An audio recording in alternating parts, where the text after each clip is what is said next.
예, 우리 좌우지텐 인사드리겠습니다. 만나서 반갑습니다. 야, 반갑습니다. 예, 전 어저께 제주도 갔다가 눈이 오더라고요.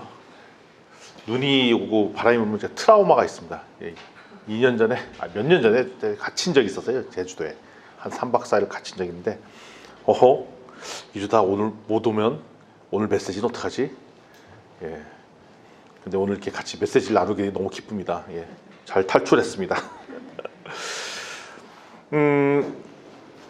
우리가 교회를 다니고 신앙생활 갔다 보면 항상 이런 의문점에 들 때가 있습니다. 예수님께서 무리에서 기적을 일으키시고 뭐 이런 것도 있으면 이게 그게 성경에 적혀 있어서 그걸 믿어야 되는데, 이게 논리적으로나 상식적으로 생각하면 이게 믿어질 수 있는 게 아니라고 생각이 들거든요. 자연과학적인 법칙들인데 이게 될까? 그러면서 이런 생각할 때가 있습니다. 내가 그냥 예수님 때 태어났으면 잘 믿었을 텐데, 내가 모세 시대에 태어났으면 모세가 홍해의 기적을 가르고 이런 걸 봤으면 내가 믿었을 텐데, 이런 생각을 우리가 흔히 할 수가 있습니다. 근데 더 신기한 게 있어요. 분명히 예수님과 같이 살았던 사람들이 있었고 모세와 같이 살았던 사람들이 있었는데, 그들 중에도 예수님을 믿었던 사람도 있었고 그 기적을 봤음에도 불구하고 믿지 않았던 사람들이 있었습니다. 모세의 기적을 보고도 믿었던 사람이 있었고 믿지 않았던 사람들이 있었습니다. 그럼 이제 물음표가 막 찍히는 거죠. 아니, 왜 몰라온 기적을, 나는 기적 한 번만 봐도 확 믿을 것 같은데, 나는 병든 우리 자녀, 우리 부모님, 아니면 여러 가지 어려움, 그거 하나만 해결이 되면 다 믿을 것 같은데 그 예수님을 옆에 두고 왜 안 믿었지? 라는 물음표를 찍을 때가 있습니다. 특별히 출애굽기를 보면은 모세의 재난 10번을 있었죠. 10번. 그거를 눈으로 똑똑히 같이 봤던 사람이 바로예요. 바로 이집트의 왕 바로인데, 이집트의 왕 바로는 10번의 그 재난을 보고도 믿지 않았습니다. 왜 저렇게 보고도 안 믿을까라는 의문이 듭니다. 오늘 그런 얘기를 하려고 그래요. 왜 바로는 믿지 않았을까? 바로 입장에서 왜 이거 믿을 게 어려웠을까를 얘기를 하려고 합니다. 오늘 읽었던 성경 본문에는 본격적으로 재앙이 시작됩니다. 기적이 시작됩니다. 먼저 모세가 아론을 시켜서 지팡이를 딱 던지니까 뱀으로 변해요. 그리고 나일강이 피로 바뀌는 그런 재앙이 시작됩니다. 물론 이 재난과 기적이 펼쳐지는 이유는 분명히 있습니다. 하나님께서 여러 번 걸쳐서 반복적으로 말씀하셨어요. 너희들이 하나님이 계신 줄 모르니까 나로 하여금 하나님이 계신 것을 알게 하려고 이거 한다 라고 말씀하셨어요. 재난의 시작의 원인은 하나님께서 계시다는 것을 알게 하려고 이 일을 일으키셨다 됐습니다. 이스라엘 민족뿐만 아니라 이집트인에게도 하나님의 존재를 잘 몰랐거든요. 그래서 하나님이 이 땅을 다스리고 이 세상의 주인이라는 사실을 보이기 위해서 재앙을 시작한다라고 했어요. 그러니까 믿어야 되는 거예요, 우리가. 근데 바로는 마음을 바꾸지 않았다는 거잖아요. 이어서 다시 한번 질문을 드리는 겁니다. 대답을 안 하셔도 됩니다. 질문을 드리는 겁니다. 하나님의 엄청난 능력을 보고도 왜 바로는 마음을 바꾸지 않았을까? 왜 돌이키지 않았을까? 라고 먼저 의문을 찍어보도록 하겠습니다. 바로의 반응은 간단했어요. 모세의 형 아론이 지팡이를 던져서 뱀을 바꾸자 바로 현인과 마술사를 탁 부릅니다. 현인은 지혜자라고 했던 와이즈맨, 지혜자의 지혜자. 현인을 부르고 마술사를 딱 부릅니다. 그리고 해보라고 그래요. 그러니까 대충 비슷하게 해요. 현인과 마술사, 현인, 가수 현인이 아닙니다. 현인과 마술사를 불러다가 딱 시켰어요. 그 진짜로 기적이 일어났어요. 지팡이가 뱀으로 바뀐 거, 나일강이 그다음에 핏물로 바뀐 거를 그대로 합니다. 그대로 합니다. 현인을 와이즈맨이라고 영어 성경에 번역이 되어 있더라고요. 현인이 누구냐면 과학자입니다. 과학자. 사상가입니다. 일종의. 그리고 마술사는 어떻게 보면 혁신가. 새로운 혁신을 만드는 거죠. 그러면서 요술사가 요술을 합니다. 여러분들 요술도 보시고 TV에서 마술도 보잖아요. 여기에 상당히 많은 기술이 들어갑니다. 그냥 사람을 이렇게 막 절단하는 마술 보여주잖아요. 근데 사실 그 안에 수많은 기술들이 들어가요. 18세기에 체스 두는 기계를 만들었어요. 18세기에. 18세기면 언제냐면 한 200년 전이잖아요. 체스 알죠? 서양 장기 두는 기계. 우리 지금 알아요. 최소한 체스 두는 기계는 지금 완성됐잖아요. 그 인공지능 알파고. 그 18세기 만들었대요. 여러분들 상상 가세요? 알죠 이거? 사기라는 거? 근데 어떻게 만들었냐면 기계가 있는데 거기에 체스 잘 두는 기사 양반이 들어가 있어서 인형이 두는 척하고 사람이 뒀어 사실은. 그게 기계였어요 기계. 그걸 팔았어요 실제로 18세기에 200년 전에. 그리고 1895년이면 130년 전이죠. 180년 전에 프랑스에서 최초로 영화 상영이 있었습니다. 르미에르 형제 두 사람이 만들었는데요. 제목이 뭐냐면 기차의 도착이에요. 기차의 도착. 기차의 도착 영상물을 보면 어떻게 되냐면 그냥 흑백 아주 허접한 흑백 영상물에 한 1분 안팎되는 영상물인데 기차가 오면서 플랫폼으로 들어오면서 연기 뿜 내면서 들어오는 장면이에요. 근데 그거를 초연을 프랑스에서 했는데 영화에서 난리가 났습니다. 기차가 갑자기 들어오는 거예요. 사람이 혼비백산 난리가 났고 기차가 영화관으로 막 들어오니까 놀래갖고 다 도망갔어요. 그러니까 지금 그 동영상을 보면 이거 누가 봐도 영상물인 걸 알 수밖에 없는 그 흑백에 허접하게 음악도 배경음악 촌스러운 음악에 그걸 보고 사람들이 놀란 거예요. 어떻게 놀랬냐? 진짜인 줄 알고 놀랐습니다. 지금 하고 있는 마술도 있고 요술도 있습니다. 거기에 기술이 들어갑니다. 판타지를 심어주고 눈속임하고 기술로 합니다. 그러면서 사람들로 하여금 착각을 일으킵니다. 그래서 130년 전에 그 동영상을 보고 진짜로 기차가 들어온 줄 알고 우린 믿었고 도망가는 일들이 생겼어요. 얼마 전에 허라는 영화가 있습니다. 그녀라는 뜻이죠. 그거는 뭐냐면 스마트폰에 음성인식이 있는데 너무너무 잘 돼갖고 거의 말로 주고받으면 이 여성이 진짜 여인이 답변을 가지고 주고받고 하는 게 그 영화였어요. 허라는 영화가 있었어요. 인공지능이 들어인 거죠. 근데 이 남자가 진짜로 그 음성인식 이 여자와 사랑에 빠져요. 근데 이 사람이 인공지능인 걸 알고 시작을 했잖아요. 근데 시간이 지나면 지날수록 사랑에 빠지는 거예요. 진짜 이 사람이 여자처럼 생각이 들고 막 대열 두고 받고 막 그렇게 빠집니다. 아니 우리가 이성적으로 봤을 때 알매도 불구하고 시간이 지나고 감정이 실리니까 그걸 착각을 일으켜요. 우리는 가짜와 진짜를 구분을 못합니다. 진짜처럼 흉내내면 시간이 지나면 그것이 일시적인 것이 아니라 진짜로 믿어지게 돼 있어요. 그래서 아론의 지팡이가 그 현인과 마술사들이 만든 그 가짜 뱀을 삼켜버려요. 속임수가 드러났습니다. 근데 바로는 그냥 시큰둥합니다. 그런가 보다 하고 말아요. 그래서 한 번에 더 재난이 시작하죠. 날강이 피로 바뀝니다. 날강은 되게 생명수이기 때문에 당시 아프리카 지역이 물 사정이 안 좋기 때문에 날강 주변에 사람들이 다 몰려 살거든요. 그래서 날강을 이용해서 농사도 짓고 식수도 하고 모든 생명의 근원이 날강에서 왔습니다. 그러니까 되게 중요한 강이죠. 근데 그게 피로 바뀌었어요. 진짜로 바꾼 거예요. 물을 피로 바꾸고 그러니까 고기가 죽고 물에서 악취가 냈어요. 그러니까 애국 사람이 물을 못 마시게 되는 상황이 생겼어요. 그러니까 그걸 보니까 또 이집트 왕은 뭐 하느냐?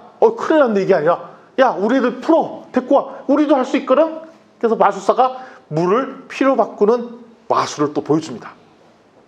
이건 진짜 마술이었어요. 그러니까 살짝 물을 핏빛으로 바꾸는 마술을 했어요. 그리고 대충 우리도 그렇게 됐거든. 겉으로 보기에는 그럴듯하게 흉내를 냅니다. 출애굽기 7장 13절 말씀을 잠깐 띄워주시면 그 한 목소리 한번 읽어보겠습니다. 7장 13절 말씀입니다. 시작. 그러나 바로의 마음이 완약하여 그들의 말을 듣지 아니하니 여호와의 말씀과 같더라. 근데 그런 상황을 보고 바로는 마음이 안 바뀝니다. 근데 왜 안 바뀌는가 봤더니 거기에 이런 얘기예요. 그거 하나님만 할 수 있는 게 아니거든요. 나도 할 수 있거든요. 라는 생각을 갖고 있었어요. 하나님만 할 수 있는 게 아닙니다. 나도 할 수 있어요. 라고 얘기하는 겁니다. 하나님이 위대하다고요? 아니에요. 우리도 충분히 할 수 있습니다. 라고 스스로 바로가 생각했어요. 모세의 말을 듣지 않았어요. 여기 보면 뭐라고 되냐면 마음이 완약했다. 그 원인이 뭐냐면 말을 듣지 않았다는 겁니다. 이를 우리 전문 용어로 확증평양이라는 말을 씁니다. 심리학에서 나오는 게 확증평양인데 뭐냐면 생각이 굳어지면 내가 원하던 사실이 아닌 것을 받아들이면 거절하거나 과소평가하거나 무시하는 형향이 확증평양입니다. 내가 생각이 굳어지면. 현대인이 수많은 기독교인들이 하나님의 말씀을 확증평양으로 듣습니다. 내가 원하는 말씀을 들을 때는 아멘으로 화답하고 내가 원하는 말씀이 안 들어오면 거절하거나 무시거나 좁니다. 수많은 현대인들이 하나님의 말씀을 듣지 않죠. 교회에서도 듣지 않죠. 예배 시간에도 메시지를 듣지 않고 성경을 읽지 않고 성경을 읽어도 겉으로만 읽고 깊숙이 받아들이지 아니하고 이것이 말을 듣지 않고의 그 말을 듣지 않는다. 근데 하나님의 말씀을 듣지 않으면 어떤 일이 생기냐? 마음이 완약해집니다. 강팍해집니다. 말씀을 안 들었는데 하나님의 말씀대로 살 수가 없습니다. 그래서 우리가 말씀을 읽고 근데 말씀을 단순히 읽는 게 아니라 나의 마음으로 받아들이는 것 이것이 핵심입니다. 그러니 바로의 마음은 어떻게 되냐? 말을 듣지 않았어요. 모세의 말을 듣지 않았어요. 그거 별거 아닌데 나도 할 수 있어. 하나님이 하는 거 나도 다 할 수 있는데 굳이 내가 그걸 봐야 돼? 그리고 뒤에 지팡이가 자기가 만든 걸 삼킨 거는 별 중요하게 생각하지 않아요. 내 가짜가 드러난 거는 별 생각하지 않아요. 예배 시간에 말씀을 듣지 않는 것 이거 별 중요하지 생각하나요? 난 예배 참석했다 끝. 성경 안 읽는 거 중요하지 않아요. 읽어도 그냥 오늘 숙제 검사했다 하고 그냥 대충 읽는 것 이거는 읽긴 읽었지만 진심으로 하나님의 말씀을 듣는 게 아니라는 것입니다. 세상에 사는 사람이 가장 두려워하는 것이 두 가지가 있습니다. 뭐냐면 죽는다는 거죠. 두려워하잖아요. 모든 사람이 두려워합니다. 그리고 지구가 언젠가는 종말할 것 같다는 느낌이 드는 것. 지금 환경 문제나 이런 거에 막 신경 쓴 거가 뭐냐면 이게 계속 되다 보면 지구가 멸망할 것 같다는 거예요. 그리고 SF 영화 꼭 보면은 뭐 외계인이 들어오거나 뭐 위성과 위성이 뭐 이렇게 부닥치거나 뭐 이런 거 두려움들. 그다음에 핵폭탄이 전쟁이 나갔고 두려움. 그게 뭐냐면 결국 죽음이 제일 무섭고 또 같이 무서운 거가 지구가 결국 멸망할 것 같다는 것이 되게 두렵다는 거죠. 그래서 수많은 과학자나 정치나 이런 문제를 풀려고 노력을 합니다. 그래서 인류의 꿈 중에 하나는 뭐냐면 영원한 생명을 꿈을 꿉니다. 하나님과 상관없이 우리끼리 꿈을 꿉니다. 그래서 이집트 시대에는 미이라를 만들었죠. 미이라를 만들면 영원한 생명을 가질 수 있다고 생각을 했어요. 진시황장, 우리 중국의 진시황장. 진시황장이 한 일이 만리장성을 졌잖아요. 그것 때문에 우리 중국은 먹고 살잖아요. 관광객들이 몰려들어갖고. 그 진시황은 결국 불로초를 찾아 막 헤맸어요. 영원한 생명을 꿈꾸죠. 몇 년 전에 황우석 박사가 여러 가지 과학기술을 만들 때도 우리도 모든 불치병을 고칠 수 있을 거라는 환상을 막 쥐어주기 시작했죠. 그 다음에 환경오염이 됩니다. 지구가 멸망할 것 같아요. 최근에도 제가 동영상을 봤더니 테슬라, 우리 꿈에 그리는 그 차, 테슬라 그 차 타고 싶잖아요. 그 차를 만든 회사 사장님 앨런 머스크가 여전히 그 얘기를 합니다. 지금도 얘기합니다. 지구 멸망하니까 우리 화성으로 이사 가야 됩니다. 그래서 테슬라 차 많이 타주세요. 이 돈으로 많이 벌면 제가 계속 인공위성 쏘고 이거 연습하고 화성에다 기지 세우고 갖고 우리 다 이사 가야 됩니다 라고 얘기를 합니다. 지금까지도. 그러니까 사람들이 과학자나 천재들이 결국은 이 지구가 멸망할 거를 두려워해서 이사 계획들을 세우고 지금 들으면 꿈만 같은 환상 같은 이야기를 실제로 믿고 행동을 합니다. 하나님이 줄 수 있는 것, 생명, 영원한 생명, 멸망, 다 하나님의 권세일 것인데 우리 수많은 사람들이 수많은 현인들, 마술사, 과학자, 정치인들이 우리가 줄 수 있다고 이야기합니다. 돈과 기술로 할 수 있다고 얘기를 합니다. 그러면서 뭘 외면하느냐? 하나님이 주신 이 세상을 살리는 해법을 외면하죠. 우리는 알잖아요. 영원한 생명이 예수 그리스도에게 있습니다. 우리 알고 있잖아요. 아멘. 좌우 지체들한테 다시 한 번 검열하겠다. 영원한 생명이 예수 그리스도에 있습니다. 영원한 생명이 예수 그리스도에 있습니다. 라고 성경에 기록된 걸 우리 믿잖아요. 근데 세상 사람들은 그걸 믿지 않고 아이 그거는 뭐 그 일부 기독교인들이 믿는 이야기고 그거는 답이 아니야. 영원한 생명 우리가 할 수 있어 라고 얘기를 하고 있다는 것입니다. 그래서 과학의 진보는 글로 급속도로 가고 있어요. 그래서 하나님의 법을 의도적으로 외면해요. 그리고 영원한 생명 예수 그리스도라고 얘기를 하는 순간 귀를 막아요.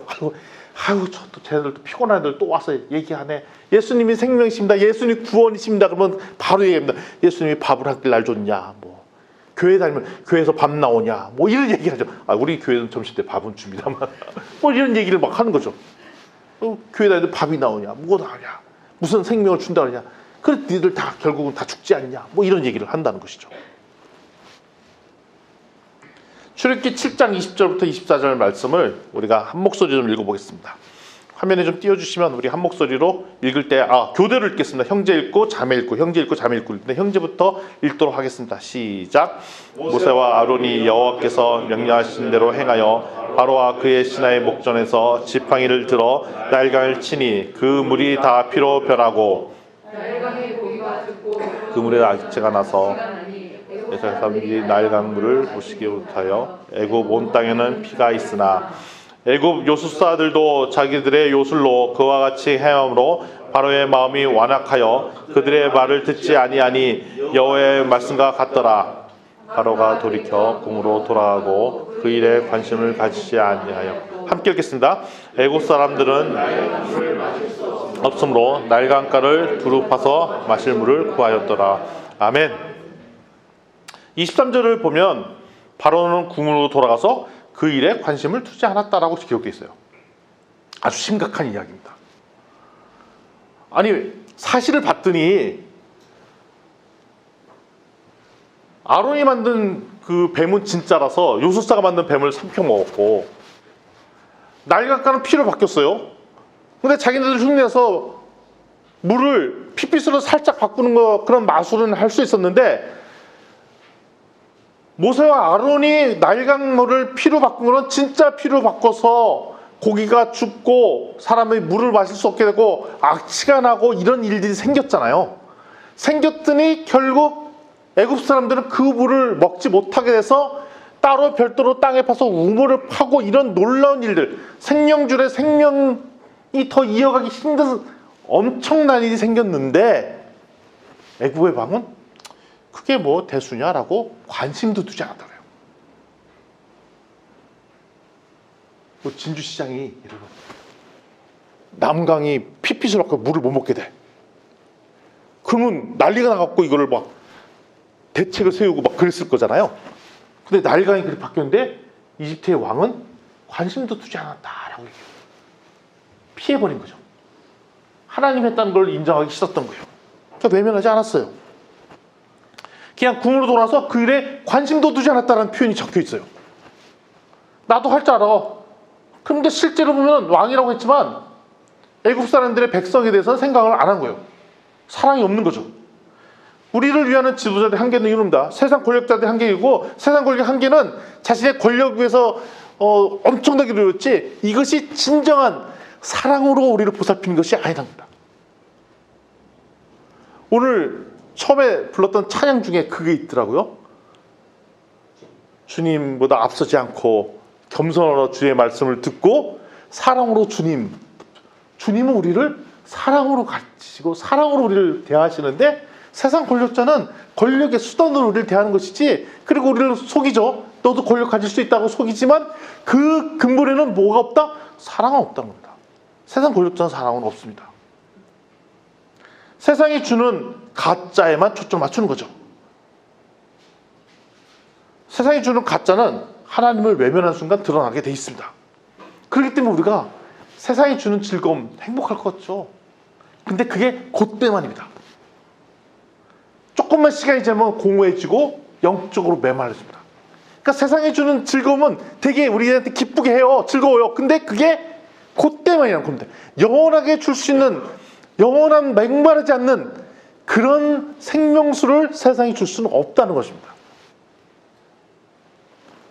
그런데 왜 바로는 그렇게 했을까? 보니까 바로는 세상 권력의 끝판왕까지 가 있던 사람이에요. 본인이 그 모든 권력의 중심에 딱 들어가 있었거든요. 그래서 하나님을 인정하는 순간 뭘 했어야 되냐면 자기의 모든 것을 버려버려야 되는 일이 생겼어요. 하나님의 존재를 인정하는 순간 바로가 그동안 쌓았던 것들 다 내놓아야 돼요. 모든 사람 태양신을 믿죠? 나는 태양신을 보내는 사람이죠? 이집트의 모든 권력과 재산들은 다 나를 초점 맞추고 있는데 바로 그게 아니라 하나님을 인정하는 순간 내가 쌓았던 모든 것이 거짓말이 돼버리기 때문에 자기의 권력이 무너질까 봐 두려웠던 것이죠. 이게 똑똑한 바보가 스스로 자기 스스로를 속인 것입니다. 속인 거의 핵심은 뭐냐면 사실들이 있는데 일부 사실을 인정하고 나머지 사실들은 내가 받아들이기 불편하니까 덮어버리고 무시했던 겁니다. 저희가 나이 먹으면 안 좋은 점들이 뭐냐면 귀가 잘 안 들려요. 그리고 목소리가 커져요. 그럼 무슨 일이 생깁니까? 다른 사람의 이야기를 안 듣고 내 주장만 하죠. 이게 되게 위험한 거예요. 예. 모든 사람이 싸우는 건 아니고요. 다른 사람 얘기를 안 듣고 그러면서 내가 받아들이는 것만 받고 내가 하고 싶은 말만 하는 것, 이게 되게 위험한 현상들 중에 하나입니다. 스스로 속이는 거죠. 진실을 봤을 때 이거 별거 아니야? 인정하지 않고 확 덮어버리고, 그러니 10번의 재앙을 받았는데도 불구하고 믿지 않았습니다. 아니 믿지 않은 게 아니라 믿기 싫었어요. 믿기 싫으니까 안 보이는 거예요. 하나님 존재를 인정하는 순간 나는 초라해진다고 생각했던 것이죠. 우리는 하나님이 주시는 진정한 평안과 화평을 쫓지 않고 세상이 주는 즐거움, 기쁨, 이래요. 아니 뭐 우리가 이런 얘기 있어요. 선교사 가세요 그러면 내가 지금 누리고 있는 것들을 다 누리고 이거 어떻게 버리고 가나 뭐 이런 생각들 하잖아요. 사실 그게 이 세상에 누리는 권세나 행복이 다 그 한순간인데 결국은 영원한 것도 없는데 이거를 쫓고 살잖아요. 그래서 위험한 게 하나가 있습니다. 우리가 가난하고 그럴 때는 열심히 하나님을 쫓았죠. 60년대, 70년대, 80년대 엄청나게 하나님을 막 쫓고 기도하고 막 그랬어요. 우리 한국교회가. 근데 지금 2020년대니까 지금 엄청나게 잘 살게 됐잖아요. 진짜 우리나라가 초강대국 됐어요. 근데 이상하게도 기독교 국가, 하나님을 잘 믿었던 나라들이 잘 살게 되니까 하나님을 멀리하는 것들은 되게 위험한 현상 중에 하나예요. 그러면서 점점 교회를 멀리하는 수많은 부자 나라들, 유럽의 그 나라들이 그랬고 미국이 점점 그렇게 되고 있습니다.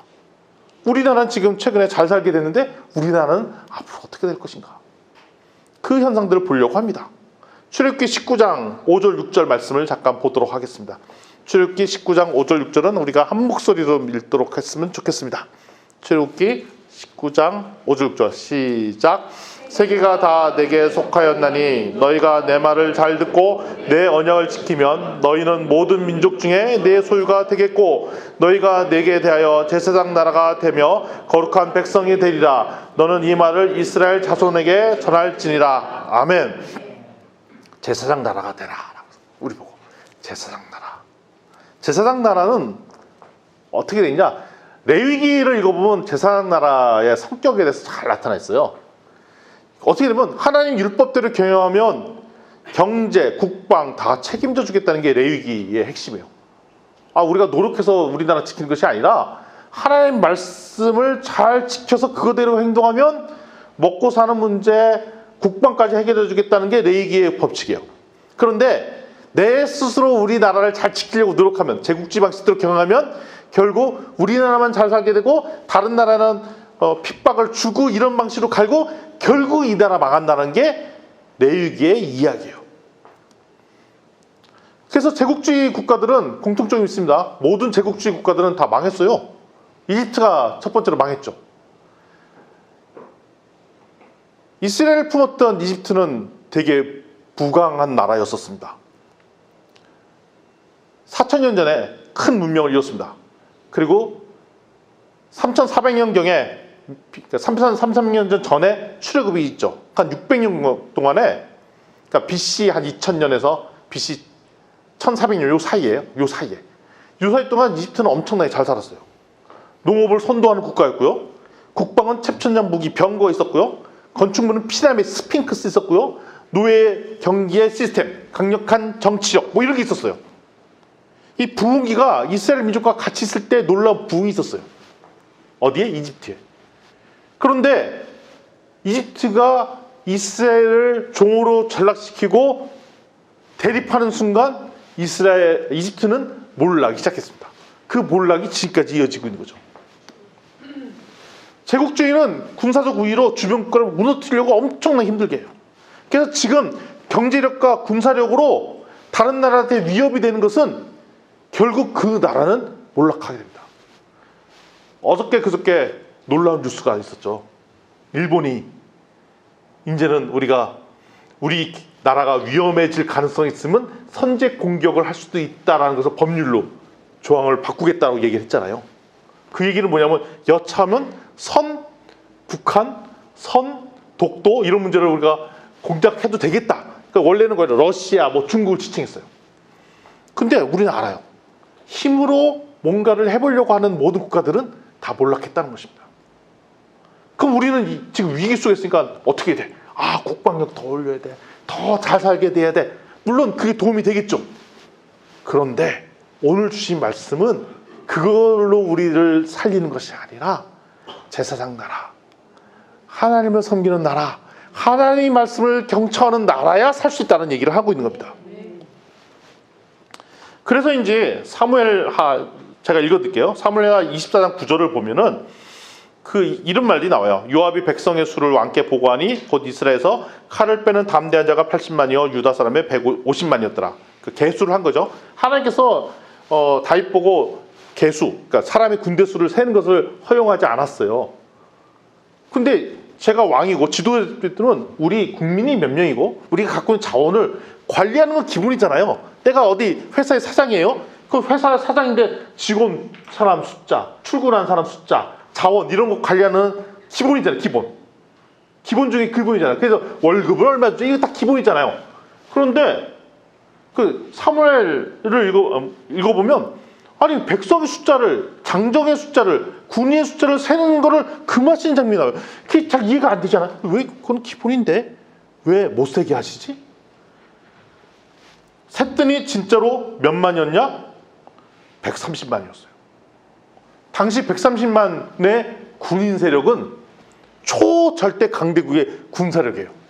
그러니까 당시 다윗 시대에는 다윗이 마음만 먹으면 초강대국이 될 수 있는 여건을 갖고 있었던 조건을 다 갖추고 있었어요. 그런데 하나님께서 허용 안 하시고죠. 너희들은 계속 제사장 나라로 살아서 모든 민족을 섬겨야지 니들이 초강대국 되는 순간 니네 망한다 이거였어요. 망한다 이거예요. 그래서 결국은 다윗이 그렇게 본인은 충분히 그렇게 할 수 있었음에도 불구하고 더 국가 시스템을 잘 만들어서 초인류 국가가 돼서 세상을 다른 나라를 다 지배하고 다 니들 우리 하나님 믿어 강제로 할 수 있었던 권력이 있었음에도 불구하고 그렇게 하지 않았어요. 왜냐하면 그렇게 하면 반드시 타락하고 하나님과 대적하는 세력을 한다는 것입니다. 여기에게 우리에게 주는 시사점이 있습니다. 우리가 돈으로 권력으로 우리를 지키지 못한다는 것입니다.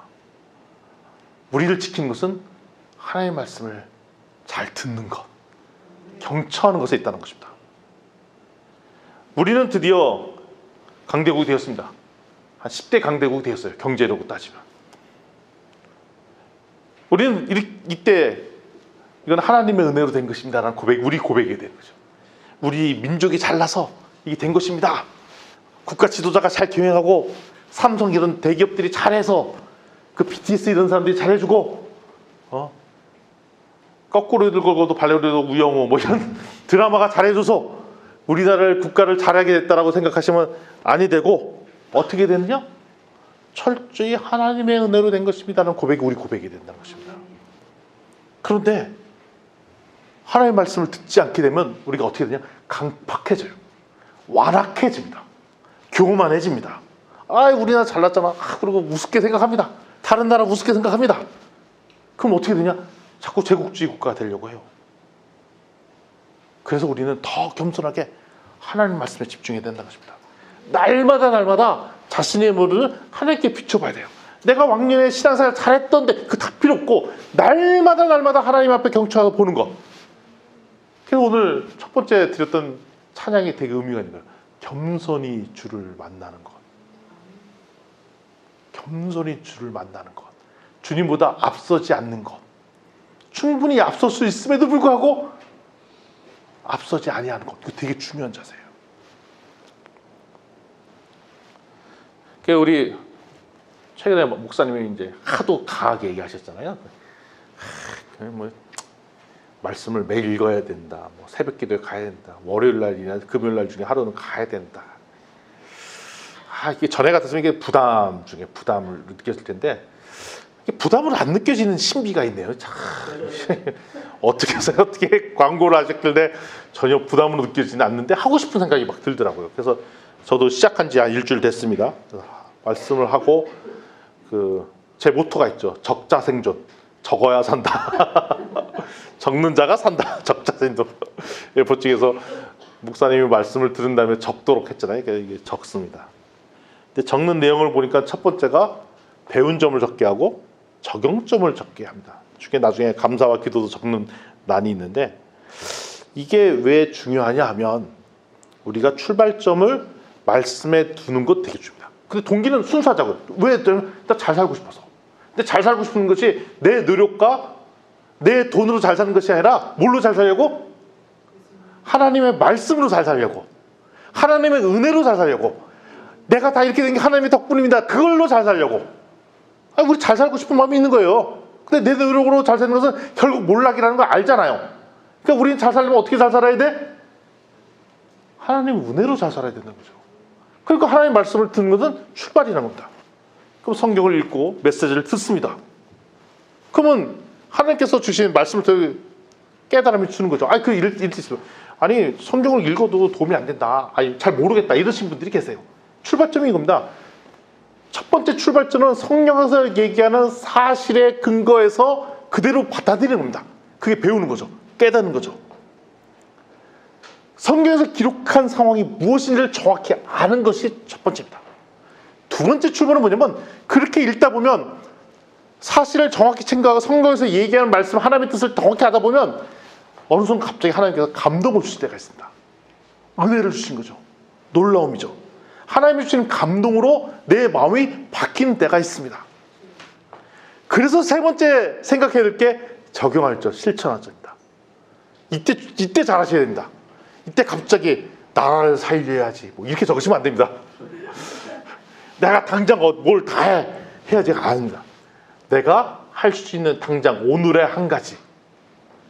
내가 죽었다거나도 내가 미워하는 저 친구한테 말을 안 걸어야 되는데 이모티콘 반가 한마디 던져주기 요 정도 쓰는 거죠.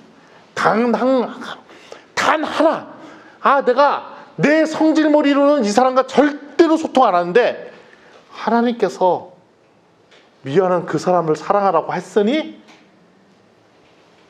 하긴 해야 되는데 부담스럽죠. 그렇다고 내가 내 성질머리에 다가가서 찾아가서 전화해서 하는 건 낯간지서 못하겠으니 먼저 문자 이모티콘이라도 반가 잘 지냈어 하는 것. 그러니까 요 작은 것에서 출발한다는 것입니다. 그러니까 출발은 뭐냐? 하나님의 말씀을 들었고 하나님의 감동이 있었는데 그거대로 내가 살려고 하는 행동하려고 하는 단 한 반보의 움직임. 그게 날마다 쌓이면 결국에 우리의 인생을 바꾼다는 것입니다. 우리 삶이 달라진다는 것입니다. 이래야 우리가 교만해지지 않습니다. 우리는 지금 교만해질 가능성이 엄청나게 많아요. 다들 잘 사시거든요, 사실. 우리나라가 뭘 잘 살아요, 진짜로. 엄청나게 잘 살아요, 지금. 근데 잘 사는 나라에서 사니까 힘든 거지. 그러니까 힘든 거예요. 네. 그렇죠. 그렇죠. 옛날에 이런 얘기 있잖아요. 여러분들 몇 번 했던 얘기인데 제가 어렸을 때 70년대, 80년대 이런 얘기 했었어요. 야, 미국 거지들은 술 먹어도 양주만 먹는데 미국 거지들은 양담배만 핀대 이런 얘기 했는 거죠. 그러니까 그게 뭐야? 거지하더라도 미국 가서 해야 된다는 거예요. 잘 사는 나라. 부럽다. 야, 미국은 거지들도 양담배 핀대 이런 얘기를 그때가 제가 양담배 폈다는 게 아니라 그런 농담이 있었던 때가 있었습니다. 근데 우리나라가 그렇게 됐어요. 초인류 국가가 되었어요. 모든 사람들이 서로 오고 싶어하는 나라가 됐어요. 교만함이 하늘을 찌르는 나라가 돼버렸어요.